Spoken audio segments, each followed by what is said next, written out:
Халуун өдрүүд үргэлжилж байгаа энэ үед Улаанбаатар хотод байгаа усан оргилууруудын 70 орчим хувь нь ажиллахгүй байна. Ихээхэн хэмжээний төсөв мөнгө зарцуулан хийсэн эдгээр усан оргилууруудыг эд халуун өдрүүдэд ажилуулах иргэдэд 5 тухтай орчин үүсгэх шаардлагатай байна.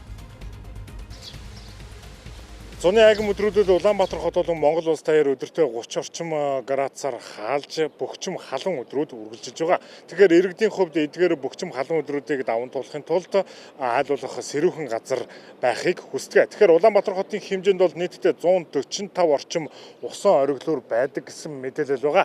Гэвч үүнээс бол одоо дөнгөж ажилдаг нь 50 орчим усан оргилуур Улаанбаатар хотын хэмжээнд байна. Харин иргэдийн хувьд эдгээр усан оргилууруудыг ажилд оруулж эдгээр өдрүүдэд сэрүүцэж байхыг хүсэж байна.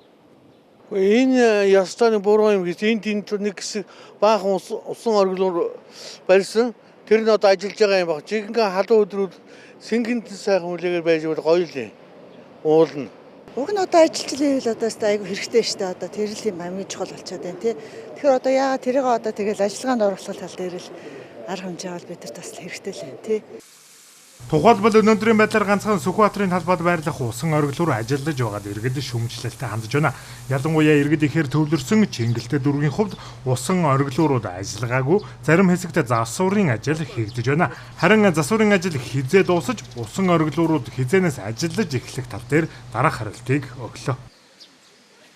За Чингэлтэй дүүргийн хувьд бол одоо бол яг ер нь үйл ажиллагаа явуулахад бэлэн болчихсон байгаа 5 усан оргилуур байна. За ашиглалтыг бол одоо манай Чингэлтэй түүх буюу одоо тогтчлол өвчнөний компани бол ашиглалтыг хариуцсан гэж ажилдаг.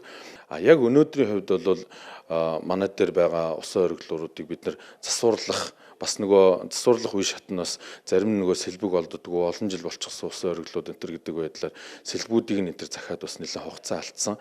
Одоо бол яг өнөө маргаашгуудаа ер нь ашиглалтанд оруулахад бэлэн болж байгаа. Тэгэхээр бол яг одоогоор бол усан оргилуурууд маань бол ажиллахад бэлэн болоод байж гинэ л гэсэн үг тийм. Одоо ингэ ажиллуулж байна. Зуны айгам халуун өдрүүд эд үргэлжилж байгаа энэ үед усан оргилууруудыг ажилуулах шаардлагатай байна. Зарим тохиолдолд усан оргилууруудыг ажилуулахад төсөв мөнгөний хүндрэл үүсдэг гэдгийг хэллээ.